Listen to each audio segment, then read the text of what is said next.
Jamais sans la grâce, une dévotion matinale qui vous connecte à la pensée de Dieu et vous donne la provision du ciel au quotidien. Bonjour chers amis, chers internautes, chers téléspectateurs, nouvelle journée, nouvelle provision, bienvenue dans cette troisième dévotion de cette semaine. Seigneur, nous inclinons nos cœurs devant ta face ce matin. Merci parce que tu es dans ta parole, tu es ta parole. Et ta parole, Seigneur, nous révèle aussi l'authenticité de ta personne, de ta volonté pour nous ce matin. Merci de nous éclairer par la puissance du Saint-Esprit, alors que nous sommes encore une fois exposés à cette puissante parole ce matin. Béni sois-tu, Jésus. Amen. Alors, chers amis, chers internautes, nous tendons vers la fin de notre méditation, mais ce matin, permettez-moi de rajouter encore une pierre par rapport à ce merveilleux passage de Jean chapitre 5, le verset 12. Ils lui demandèrent, c'est-à-dire les pharisiens, les juifs demandaient à ce paralytique guéri, qui est l'homme qui t'a dit, prends ton lit et marche. Amen. Alors ici, après ce miracle, et devant la grandeur de ce témoignage, de ce que notre Seigneur Jésus-Christ a fait pour ce paralytique, donc les religieux interviennent. Et comme on le voyait hier, ils vont poser une question. Soit ils posent cette question par ignorance de cette personne, soit ils la posent par émerveillement. Donc s'ils sont émerveillés, c'est que ça sous-entend qu'ils connaissent déjà la personne. Comme on disait hier avec l'exemple des disciples qui pensaient connaître déjà Jésus, mais pendant cette tempête sur le lac, qu'est-ce qu'ils vont déclarer? Qui est celui-ci? Qui est cet homme à qui même le vent et la tempête obéissent? Là, nous sommes en face d'un étonnement. Mais ici, nous pouvons penser clairement qu'il est question d'une forme d'ignorance. Nous savons tous que, vous savez, l'ignorance, c'est quelque chose de terrible. C'est quelque chose de terrible. Donc, le diable règne dans tous les domaines où vous n'avez pas la connaissance. Dans tous les domaines où nous n'avons pas la connaissance, le diable établit son royaume des ténèbres et il maintient dans l'ignorance. Et là, les pharisiens vont poser la question, qui est cet homme qui t'a dit, prends ton lit et marche? Et vous savez, dans la semaine, j'écoutais une prédication d'un aîné dans la foi. Il s'appelle Oral Robert. Et une prédication, je crois que certains l'ont déjà écouté, intitulée Le quatrième homme.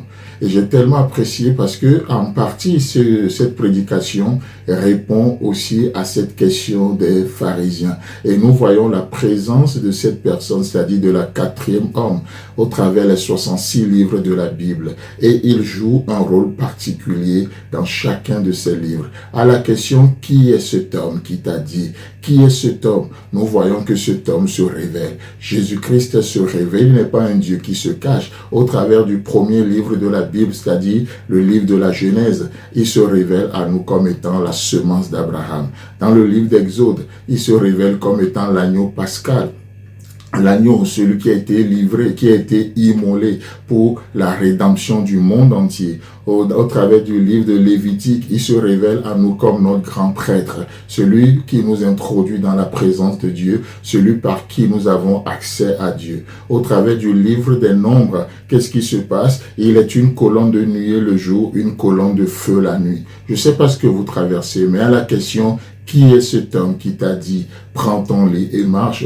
Au travers de ce livre de Nombres, nous pouvons voir, être rassurés que même le jour, il est là comme une colonne de nuée et même pendant la nuit, il est là comme une colonne de feu. Waouh, n'est-ce pas merveilleux de voir que cet homme, celui-là, se révèle? Oh, combien de personnes aujourd'hui cherchent, oh, combien la religion nous pousse à chercher à révéler Dieu. Oui, dans un sens, c'est vrai, mais laissez-moi vous dire que avant tout, Dieu se révèle parce qu'il n'est pas un Dieu qui se cache en réalité. Il se révèle. Il se révèle. Il suffit juste que nous soyons encore disponibles aujourd'hui. Il peut se révéler au travers de nos vies comme étant la semence d'Abraham, de la femme, selon les circonstances. Il peut se révéler comme étant l'agneau pascal. Il peut se révéler comme étant le grand prêtre. Il peut se révéler comme une colonne de feu la nuit et une colonne de nuée le jour. Au travers du livre de Deutéronome, il se révèle comme étant le prophète comme Moïse. Waouh, un prophète comme Moïse. J'aime bien cette comparaison-là. Un prophète comme Moïse. Ce Dieu qui devient homme, ce Dieu qui prend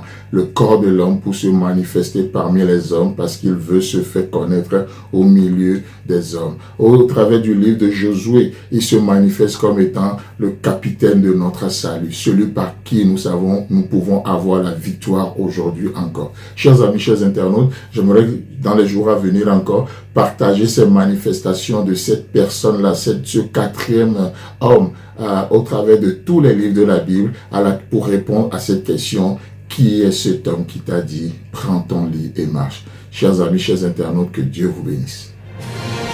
Si vous avez aimé cette émission, parlez-en à vos amis.